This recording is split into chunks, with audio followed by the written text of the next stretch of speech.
안녕하세요, 여러분. 오늘은 비행기가 하늘을 나는 원리에 대해 자세히 알아보는 시간을 갖겠습니다.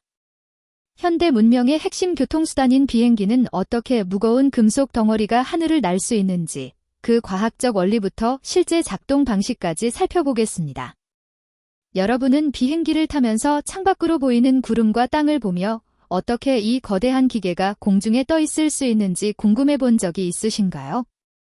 오늘 강의를 통해 그 궁금증을 해결해 드리겠습니다. 비행의 역사는 인류의 오랜 꿈이었습니다. 고대 그리스 신화의 이카루스부터 레오나르도 다빈치의 비행 설계도, 그리고 라이트 형제의 최초 동력 비행까지 인류는 항상 하늘을 동경해왔습니다. 오늘날 우리가 당연하게 여기는 비행 기술은 수많은 과학자, 엔지니어, 그리고 시험 조종사들의 노력의 결실입니다. 비행기가 하늘을 날 수 있는 가장 기본적인 원리는 4가지 힘의 균형에 있습니다. 양력, 중력, 추력, 항력입니다. 양력은 비행기를 위로 들어올리는 힘입니다. 양력은 주로 날개의 모양 때문에 발생합니다. 비행기 날개는 위쪽은 볼록하고 아래쪽은 편평하거나 오목한 에어포일 형태를 갖고 있습니다. 이런 특별한 모양 때문에 공기가 날개 위쪽과 아래쪽으로 흐를 때 압력 차이가 생깁니다. 베르누이 원리에 따르면 유체의 속도가 빨라지면 압력이 감소합니다. 날개 위쪽으로 흐르는 공기는 아래쪽보다 더 긴 거리를 이동해야 하므로 속도가 빨라집니다. 그 결과 날개 위쪽의 압력이 아래쪽보다 낮아져 위로 향하는 힘, 즉 양력이 발생합니다.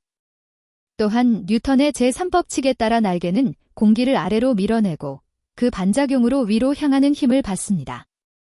이 2가지 현상이 함께 작용하여 비행기를 들어올리는 양력이 생성됩니다. 중력은 비행기를 지구 중심으로 당기는 힘입니다. 비행기의 모든 부품, 연료, 승객, 화물 등 모든 질량이 중력의 영향을 받습니다. 비행기가 날기 위해서는 양력이 중력보다 커야 합니다. 추력은 비행기를 앞으로 나아가게 하는 힘입니다. 이는 주로 엔진에서 생성됩니다. 현대 비행기는 주로 제트 엔진이나 프로펠러 엔진을 사용합니다. 제트 엔진은 공기를 빨아들여 압축한 후 연료와 함께 연소시켜 높은 압력과 온도의 가스를 후방으로 배출합니다. 뉴턴의 제3법칙에 따라 이 배출 과정에서 비행기는 앞으로 나아가는 힘을 얻습니다. 항력은 비행기의 전진을 방해하는 공기 저항입니다. 비행기가 공기 중을 이동할 때 공기 분자와의 마찰과 압력 차이로 인해 발생합니다. 항력은 비행기의 모양, 크기, 표면 상태, 그리고 속도에 따라 달라집니다. 효율적인 비행을 위해서는 항력을 최소화하는 공기역학적 설계가 중요합니다. 비행기의 비행은 크게 이륙, 상승, 순항, 하강, 착륙의 5단계로 나눌 수 있습니다. 각 단계마다 4가지 힘의 균형이 달라집니다. 이륙 시에는 추력이 항력보다 커야 하며 양력이 중력보다 커져야 합니다. 비행기는 활주로를 따라 가속하면서 속도가 증가합니다. 속도가 증가함에 따라 날개 위를 지나는 공기의 흐름이 빨라지고 이로 인해 양력이 증가합니다. 비행기마다 이륙 속도라는 것이 있는데 이는 양력이 비행기의 중력을 극복할 수 있는 최소 속도입니다. 이륙 속도에 도달하면 조종사는 조종관을 당겨 비행기의 기수를 들어올리고 비행기는 지면에서 떨어져 상승하기 시작합니다. 또한 많은 비행기들은 이륙 시 날개의 양력을 증가시키기 위해 플랩과 슬랫이라는 장치를 사용합니다. 이들은 날개의 면적을 효과적으로 증가시켜 더 낮은 속도에서도 충분한 양력을 발생시킬 수 있게 합니다. 상승 단계에서는 양력이 중력보다 크고 추력이 항력보다 큰 상태를 유지합니다. 비행기는 엔진의 추력을 이용해 속도를 유지하면서 고도를 높여갑니다. 이 단계에서는 비행기의 기수가 지평선보다 위를 향하게 됩니다. 상승 각도와 속도는 비행기의 성능과 효율성을 고려하여 조절됩니다. 너무 가파른 상승은 속도를 감소시켜 양력이 줄어들 수 있고 반대로 너무 완만한 상승은 목표 고도에 도달하는데 더 많은 시간과 연료가 소모됩니다. 순항 단계에서는 4가지 힘이 거의 균형을 이루게 됩니다. 양력은 중력과 같아지고 추력은 항력과 같아집니다. 이 상태에서 비행기는 일정한 고도와 속도를 유지하며 비행합니다. 순항 단계는 비행의 대부분을 차지하며 연료 효율성을 최대화하기 위해 최적의 속도와 고도를 유지합니다. 이 단계에서는 비행기의 기수가 거의 수평을 유지하며 조종사나 자동 조종 장치가 작은 조정만으로 비행 상태를 유지합니다. 하강 단계에서는 중력이 양력보다 약간 더 크게 되어 비행기가 고도를 낮추게 됩니다. 이때 조종사는 엔진의 출력을 줄여 추력을 감소시키고 비행기의 기수를 약간 아래로 향하게 합니다. 하강 속도와 각도는 항공교통 관제의 지시에 따라 조절되며 너무 급격한 하강은 비행기 구조에 무리를 주거나 승객들에게 불편함을 줄 수 있으므로 적절히 관리됩니다. 착륙은 이륙의 역순으로 진행됩니다. 비행기는 활주로에 접근하면서 속도를 줄이고 플랩과 슬랫을 펼쳐 낮은 속도에서도 충분한 양력을 유지합니다. 또한 많은 비행기들은 착륙 시 항력을 증가시키기 위해 스포일러라는 장치를 사용합니다. 비행기가 활주로에 접촉하는 순간을 터치다운이라고 하며 이후 역추력과 브레이크를 사용하여 비행기를 완전히 정지시킵니다. 착륙 단계에서는 안전한 감속이 가장 중요한 목표입니다. 비행기의 구조는 크게 기체, 동력 장치, 조종 시스템으로 나눌 수 있습니다.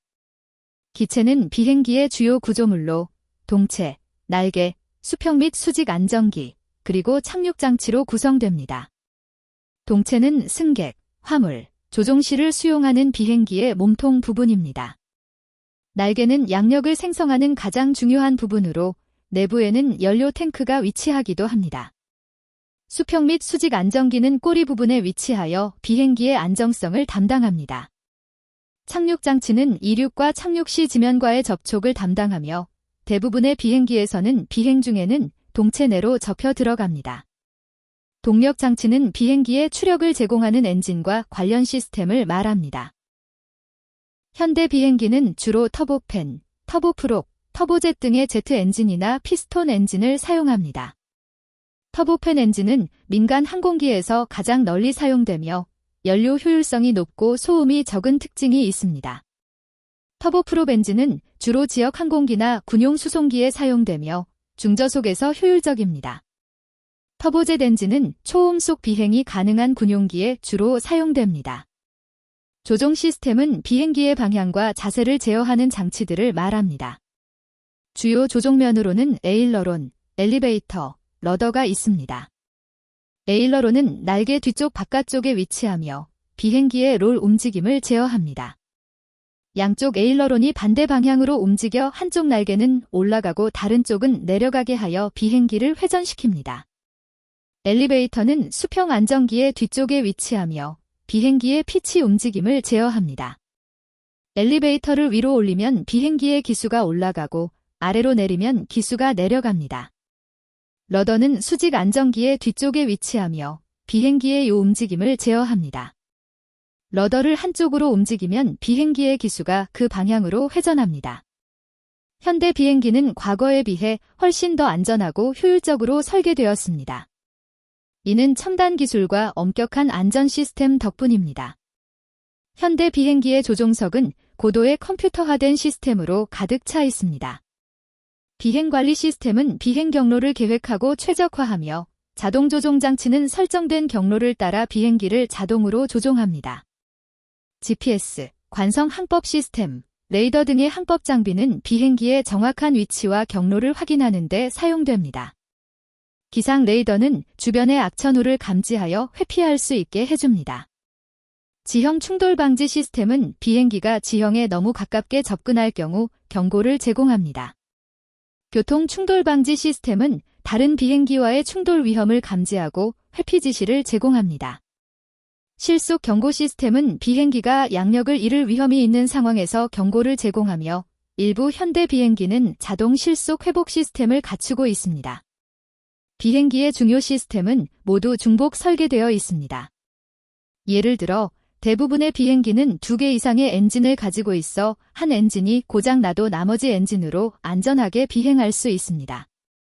전기 시스템, 유압 시스템, 컴퓨터 시스템 등도 모두 여러 개의 독립적인 백업을 갖추고 있습니다. 이러한 중복 설계 덕분에 현대 상업 비행은 가장 안전한 교통수단 중 하나가 되었습니다. 비행기 설계는 계속해서 진화하고 있습니다. 초기에 나무와 천으로 만든 비행기에서 시작하여 현대의 복합 소재와 컴퓨터 설계된 비행기에 이르기까지 항공기술은 놀라운 발전을 이루었습니다. 최근의 주요 트렌드는 연료 효율성과 환경 영향을 줄이는 것입니다. 새로운 세대의 비행기들은 경량 복합 소재를 더 많이 사용하고 더 효율적인 엔진을 탑재하며 공기역학적으로 최적화된 설계를 채택하고 있습니다. 미래에는 전기 비행기, 하이브리드 전기 비행기, 수소 연료 전지 비행기 등이 상용화될 것으로 예상됩니다. 이러한 기술들은 항공산업의 탄소 배출을 크게 줄일 수 있는 잠재력을 가지고 있습니다. 또한 초음속 여객기의 귀환과 도심 항공 모빌리티와 같은 새로운 비행 개념도 연구되고 있습니다. 이는 우리의 이동 방식과 도시 설계에 혁명적인 변화를 가져올 수 있습니다. 오늘 우리는 비행기가 하늘을 나는 원리에 대해 광범위하게 살펴보았습니다. 양력, 중력, 추력, 항력이라는 4가지 기본 힘의 상호작용부터 시작하여 비행의 각 단계, 비행기의 주요 구성 요소, 그리고 현대 비행 기술과 안전 시스템까지 다루었습니다. 비행은 과학, 공학, 그리고 인간의 혁신이 결합된 경이로운 성취입니다. 우리가 비행기를 타고 구름 위를 여행할 수 있는 것은 수세기에 걸친 인류의 꿈과 노력 덕분입니다.